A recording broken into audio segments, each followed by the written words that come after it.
வணக்கத்துடன் pepper and salt அரசியல் என்கின்ற இந்த வலையொலியில் உங்களை சந்திப்பதில் மிகவும் மகிழ்ச்சி அடைகின்றேன். தினமும் அறியாத பல செய்திகளை தேடி எடுத்து உங்கள் முன்னால் வைத்துக் கொண்டிருக்கின்றேன். அந்த காணொலிக்கு பலரிடம் எதிர்பார்ப்பு இருக்கின்றது. நாங்கள் அறியாத செய்தியை நீங்கள் எடுத்து வைத்திருக்கிறீர்கள், உங்களுடைய முயற்சிகளுக்கு பாராட்டுகள் என பலர் வியந்து பாராட்டி கொண்டு இருக்கின்றார்கள். அவர்கள் இன்னும் இதுபோன்று தொகுத்து வழங்குங்கள் என்று எனக்கு அவர்கள் ஒரு உத்தரவையும் போட்டிருக்கின்றார்கள். அதன் அடிப்படையில் ஒவ்வொரு நாளும் அறியாத பல செய்திகளை தேடி எடுத்து வைத்துக் கொண்டிருக்கின்றேன். மதம் சார்ந்து இருக்கலாம், தமிழனுடைய அறிவு சார்ந்து இருக்கலாம், ஆற்றல் சார்ந்து இருக்கலாம், அல்லது வியந்து பார்க்கக்கூடிய ஏதாவது ஒரு செய்தியை எடுத்து வந்து உங்கள் முன்னால் வைத்துக் கொண்டு இருக்கின்றேன். இன்றும் அதுபோன்ற ஒரு செய்தியைத்தான் உங்கள் முன்னால் எடுத்து வந்திருக்கிறேன்.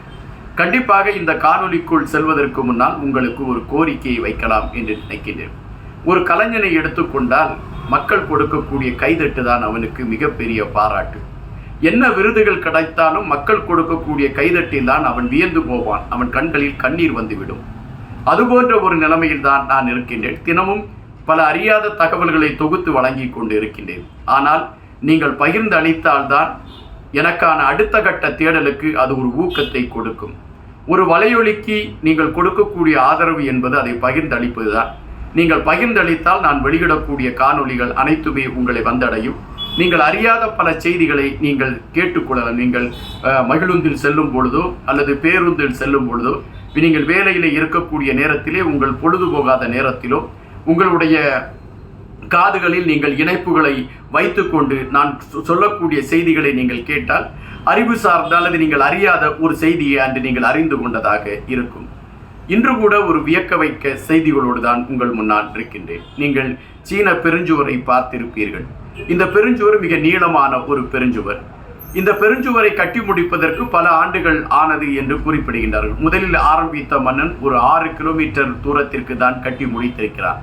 அதற்கு பின்னால் வந்த மன்னர்கள் அதை தொடர்ந்து இருக்கிறார்கள். இப்படித்தான் சீன பெருஞ்சுவர் கட்டி முடிக்கப்பட்டிருக்கின்றது. இந்த சீன பெருஞ்சுவர் கட்டி முடிக்கப்பட்ட விடயத்தில் தமிழனுடைய பங்கு இருக்கிறது என்பது அறியப்படாத ஒரு செய்தி. ஆனால் வரலாறுகள் தமிழனுடைய பங்கை ஒட்டுமொத்தமாக மறைத்து வைத்திருக்கிறது. தற்பொழுது ஆங்காங்கே இதை குறித்த செய்திகள் ஆதாரங்களோடு எடுத்து வைக்கக்கூடிய நேரத்தில் தமிழனுடைய மூளைதான் சீன பெருஞ்சுவரை கட்டி இருக்கிறது என்பதை நாம் புரிந்து கொள்ள வேண்டியதாக இருக்கின்றது. நீங்கள் இன்னொரு விடயத்தை நீங்கள் பார்க்கின்ற பொழுது தமிழனுடைய அந்த வியக்கத்தக்க முகத்தை குறித்து உங்களால் அறிந்து கொள்ள முடியும். கல்லணை சீறி பாய்கின்ற ஒரு பெரிய ஆறு. இந்த ஆறை எப்படி நாம் தடுத்து ஒரு அணையை கட்டுவது என்பது இன்றைய விஞ்ஞான காலத்தில் கூட அது முடியாத ஒரு சூழல். அந்த சூழலில் 2000 வருடங்களுக்கு முன்பு கரிகால் சோழன் அந்த கல்லணையை கட்டியிருக்கிறான் என்றும் அந்த கல்லணை இதுவரை வியக்கத்தக்க ஒரு களத்தில் இருக்கிறது என்பதும் நாம் வியந்து போகக்கூடிய ஒரு செய்தியாக இருக்கிறது. அப்படித்தான் தமிழ் மன்னன் ஒருவன் கம்போடியாவை தன் கைவசம் எடுத்துக்கொண்டு கம்போடியாவில் தனக்கான ஒரு பெரிய அரண்மனை அல்லது தனக்கான ஒரு பெரிய இடத்தை கட்ட வேண்டும் என்கின்ற நிலைப்பாட்டில் அவன் எடுத்த முயற்சியும் அவன் அன்று கட்டி வைத்த அந்த இடம் இன்று வியப்பின் உச்சாணியில் இருக்கக்கூடிய நிகழ்வுகளையும் நீங்கள் அறிகின்ற பொழுது வியந்துதான் போவீர்கள். 2ஆம் சூரியவர்மன் என்கின்ற மன்னன் சுமார் 990 ஆண்டுகளுக்கு முன்பு நடந்த சம்பவம். இந்த 2ஆம் சூரியவர்மன் தமிழ்நாட்டில் இருந்து அவன் படையெடுத்து அந்த கிழக்கு நாடுகளுக்கு செல்கின்றான். கிழக்கு நாடுகளுக்கு செல்கின்ற பொழுது கம்போடியாவில் ஆட்சி புரிந்து கொண்டிருந்த மன்னனை தோற்கடித்து கம்போடியாவை கைப்பற்றி விடுகிறான். கம்போடியாவை கைப்பற்றியவனுக்கு ஒரு எண்ணம் வருகிறது. கம்போடியாவில் இருக்கக்கூடிய இயற்கை சூழல், கம்போடியாவில் அமைந்திருக்கக்கூடிய அந்த நதிகளின் தாலாட்டு, இவைகள் அவன் மனதுக்குள் தீண்டல் எடுக்க, ஏன் நாம் இங்கு ஒரு பெரிய ஒரு மண்டபத்தை கட்டி இங்கு நாம் நம்மளுடைய பயணத்தை தொடரக்கூடாது என்கின்ற கேள்வி அவன் மனதிற்குள் எழும்புகின்றது. ஏன் கம்போடியாவை நாம் நம்மளுடைய தலைநகரமாக அறிவித்து விட்டால் என்ன என்கின்ற எண்ணம் அவனுக்கு மனதிற்குள் எழும்புகின்றது. எனவே அவன் ஒரு பெரிய மாளிகையை கட்டுவதற்கான முயற்சியை எடுக்கின்றார். எப்பொழுதுமே ஒரு மாளிகை கட்டுகிறார்கள் அல்லது ஒரு ஆலயம் கட்டுகிறார்கள் என்றால் அந்த ஆலயத்தின் முன்பகுதியை கிழக்கு பக்கமாக பார்த்து தான் வைப்பார்கள். ஆனால் இந்த மன்னன் அந்த பெரிய அந்த அரண்மனையின் அல்லது ஒரு பெரிய கட்டடத்தின் அந்த வாசல் பகுதியை மேற்கு பக்கமாக பார்த்து வைக்கிறார். அதற்கு காரணம், இறந்து போனால் தன்னுடைய உடலை இந்த பெரிய அந்த கட்டடத்திற்குள் தான் அடக்க வேண்டும் என்பதுதான் அவனுடைய நிலைப்பாடாக இருந்திருக்கிறது. அதன் பின்பு அந்த மன்னன் என்ன நினைத்திருப்பான் என்று தெரியவில்லை. ஏன் இதை ஒரு ஆலயமாக வடிவமைத்து விட்டால் என்ன என்று நினைக்கின்றான். எனவே அவன் ஒரு பெரிய ஆலயமாக அந்த அரண்மனை அந்த கட்டடத்தை உருவாக்குகிறான். அதாவது மேரு மலையில் இருக்கக்கூடிய அந்த 5 கோபுரங்களைப் போல கோபுரங்களை உருவாக்கி அந்த கட்டடத்தை ஒரு இறை கோயிலாக உருவாக்குகிறார். அந்த கட்டடத்திலே விஷ்ணு என்கின்ற அந்த இறைவனுடைய ஆலயமாக அது வடிவமைக்கப்பட்டது என்று குறிப்பிடுகின்றார்கள்.